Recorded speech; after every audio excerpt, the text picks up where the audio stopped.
बिस्मिल्लाहिर्रहमानिर्रहीम। अस्सलाम वालेकुम। क्या हाल है आपके? अल्लाह ताला से दुआ है आप जहाँ कहीं भी हों खैरियत से हों, खुश हों, आबाद हों अपने अपने घरों में, आमीन। भी हो। ये है अपना यूट्यूब चैनल और मैं हूँ मायदा के किचन में। व्यूवर्स, आज मैं आपके साथ शेयर करूँगी फारसे का शरबत। बड़े मज़े का बनता है, दिलो दिमाग को ठंडक पहुँचाने वाला शरबत है, मैदे के लिए बड़ा मुफीद है।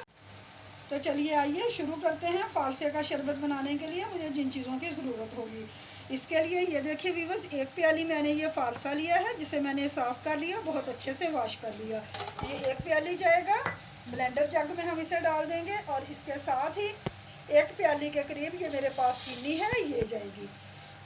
और व्यूवर्स, इसके साथ ही मेरे पास हाफ़ टी स्पून काला नमक है, इससे बड़ा अच्छा टेस्ट आता है, ये जाएगा।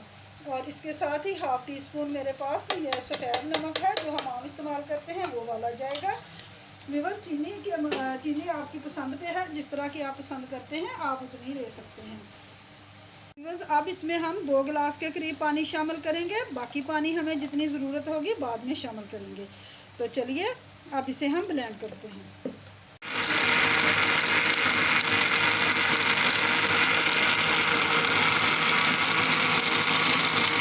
ये देखिए फारसा चीनी नमक डाल के हमने ब्लेंडर को 3 से 4 मिनट चलाया है। तो चलिए अब इसे हम स्टेन कर लेते हैं ताकि इसका जो एक्स्ट्रा पल्प है वो निकल जाए। चलिए अब इसमें थोड़ा सा पानी हम और शामिल करेंगे ताकि ये बहुत अच्छे से निकल जाए। ये देखिए दबा दबा के मैंने सारा इसका जूस निकाल लिया है। तो चलिए अब इसे एक साइड पे करते हैं।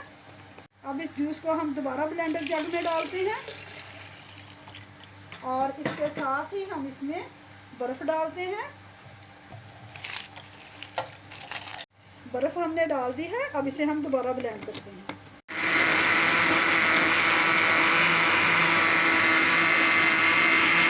ये देखिए ये बहुत अच्छे से दूसरी दफ़ा ब्लेंड हो चुका है जब हमने बर्फ़ डाल के किया है। अब हम इसकी चीनी चेक कर लेंगे और हमें जितना और पानी चाहिए हम डाल लेंगे। व्यूअर, ये देखिए हमारा ज़बरदस्त फारसे का शरबत तैयार हो चुका है जो कि मैंने चंद इंग्रेडिएंट से आपके सामने चंद मिनटों में बनाया है। बड़े मज़े का शरबत बनता है। तो चलिए बनाइए, पीजिए, दुआओं में याद रखिए। और अगर आपको मेरी रेसिपीज़ पसंद आए तो प्लीज़ लाइक और शेयर कीजिए, सब्सक्राइब कीजिए, कमेंट कीजिए।